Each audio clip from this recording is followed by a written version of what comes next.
Hi, I'm Birdie Galaxy, and this is the Lunatic Fringe. Welcome if you're new around here, and welcome back to all of my subscribers. Thank you so much to everyone who has subscribed and liked so far. I'm very close to 1,000 subscribers, and I'm so excited about that, and I really appreciate everybody who has left comments and positive feedback and encouragement, and I truly appreciate it. Thank you so much. So this month we have a lot of movement happening in Aquarius, Pisces, and Aries, as well as the opposite of Aries, Libra, when we have a full moon. So we're going to have a new moon in Pisces and then a full moon in Libra, which will touch your Libra and your Aries houses. There's also going to be a lot of movement into Pisces, so we will get into that for your specific rising sign. If you want to know what's happening for you in the month of March, what all of this energy moving into Aquarius, Pisces, and Aries is going to mean for you, stick around. Okay, Cancer rising. So at the beginning of the month, Mercury and the Sun are in Pisces. And on March 9th, Mercury, or the Magician, this is the energy of manifestation, of creation. Mercury is the card that has, or the Magician is the card that has all of the elements on it. So Mercury has all the resources it needs to make magic happen, to do great things. So Mercury is moving into fiery Aries, and Aries is your 10th house. The 10th house is the house of career, of public image, of your reputation. So Mercury, the mind or your intellect, your thought processes, the messenger, getting your message out. Mercury moving into your house of career can ignite very assertive communication and some really more strategic thinking and planning when it comes to your profession, your career, or your reputation out in the public. So the very next day, the moon or the high priestess, this is your intuition, your gut instinct, your feeling of being rooted to something or where you've come from. The moon also moves into Pisces, which is your 9th house. The 9th house is the house of your philosophy, your mindset on a higher academia or education level. This is also long distance travel or foreign affairs, dealing with people or cultures that are different from yours. So a new moon in your 9th house, or the house of higher mind, higher learning, of academia, of philosophy, or cultural enlightenment, is a time of deep spiritual exploration, intuitive growth, and an expansion of your consciousness. This is a very mind-heavy house. So anytime something goes through your 9th house, it has to do with your philosophy, your mindset, your thinking.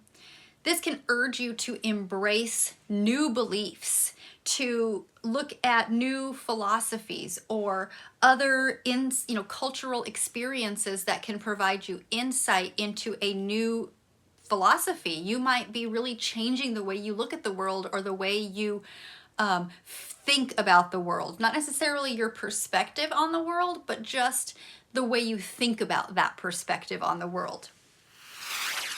Now, just the day after that, on the 11th, Venus, or the Empress, this is the energy of abundance and fertility, nurturing, that mothering feeling.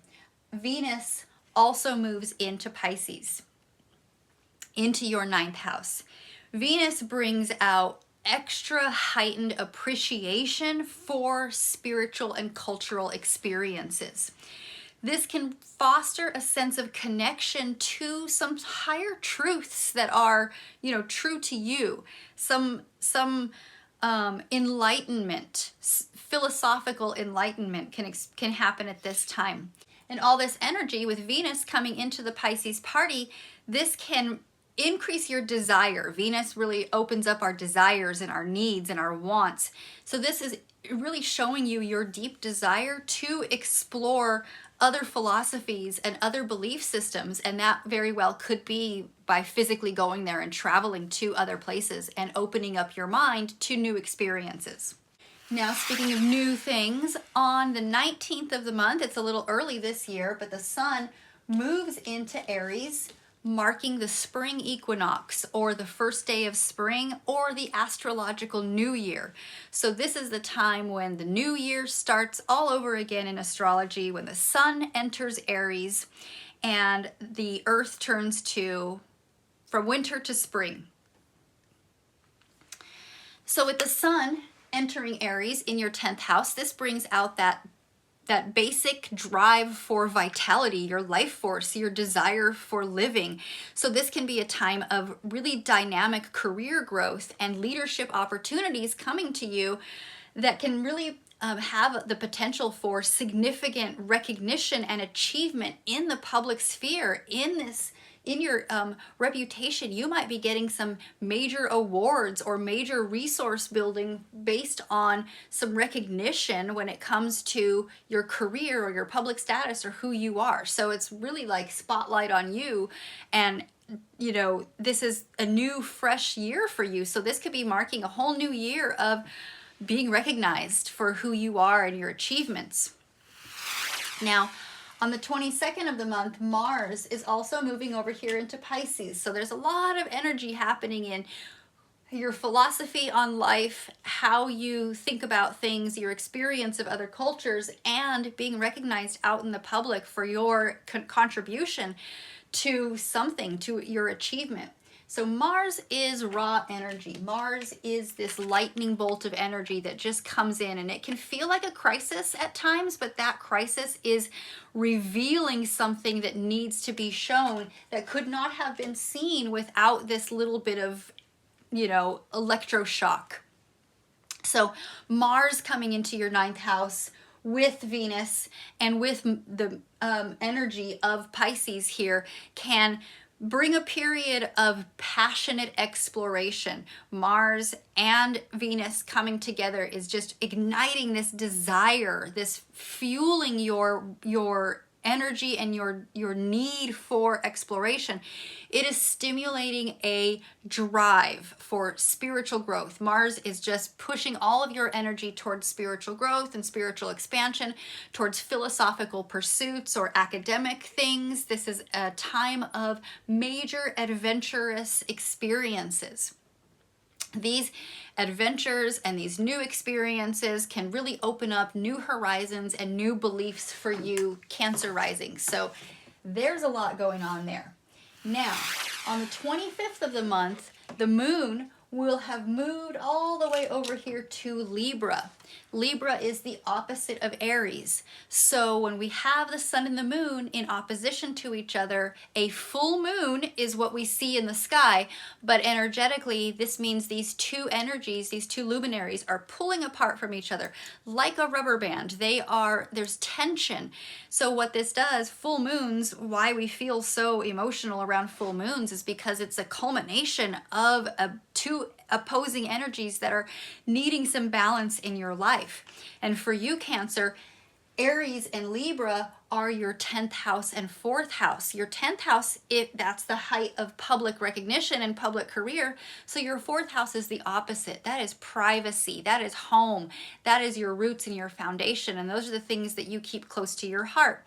So when we have this opposition, what's really coming to light is these emotional conflicts and the tension within your family and your home environment, which can prompt a need for balance between your individual autonomy and your harmonious relationships, as well as resolving any domestic issues through perhaps being a bit more assertive, but at the same time being compromising. You have to compromise some things in your home environment. There's some stuff happening you've got all this desire and all this need for recognition, or you're going to be recognized and you want to bask in that glow, but it might be causing some conflict with what's going on at home and in your home environment and the people who are in your home environment, and your feeling of safety, security, calmness, and equilibrium at home. So that's where this full moon is on March 25th is really going to, full moons it's a height of energy. So that emotion might be really strong at that time. And the moon is all about emotion. Now, lastly, Cancer, I want to mention that on April 1st, on April Fool's Day, Mercury in Aries goes retrograde. And I'm mentioning this a little bit early because retrogrades have a shadow period of a couple weeks before and a couple weeks after the actual retrograde. And this retrograde is about 23 days. It's a bit long. So there's going to be a pretty long, lengthy time of Mercury retrograde energy that you need to be aware of. Now, we've already discussed what Mercury in your 10th house means in Aries. This is a lot of communication about your career and your public image and your public reputation and people talking about you, being recognized for that. So a retrograde brings a time of reevaluation, reassessment, a time when we need to rethink things. So this can also bring up some challenges. Mercury challenges communication when it's retrograde. Things can be miscommunicated quite frequently. That's why it's such a cultural phenomenon, because a lot of shit tends to happen when Mercury goes retrograde. Excuse me. So this can bring challenges and miscommunications in your career matters. It can require some careful attention to detail, Cancer. Don't make any hasty decisions. Don't sign any papers that can be legally binding without taking full time to thoroughly assess them. And even then, if you could possibly wait, don't sign anything during Mercury retrograde. Don't take on any new contracts. Don't make any big decisions that can be that can really change your financial situation.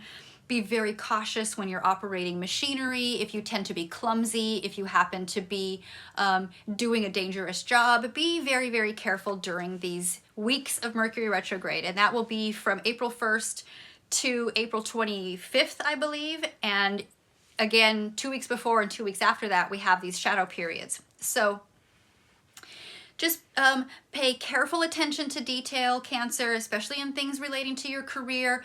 Make as many reevaluations and reassessments as you possibly need to when it comes to your professional goals and your communication strategies. And don't make any big decisions until really the end of April. If you can, hold out.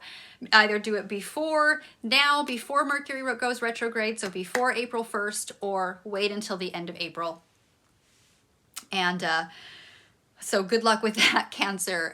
We're all going to have experiencing this Mercury retrograde for quite a long time this spring. So anyway, that is what I have for you today, Cancer rising. Thank you so much for watching to the end. Please give me a like and subscribe if you haven't already. I am so close to 1,000 subscribers. Maybe I've already hit it when you're watching this. I don't know. But thank you so much to everybody who's already liked and subscribed. And I will see you next time. Bye.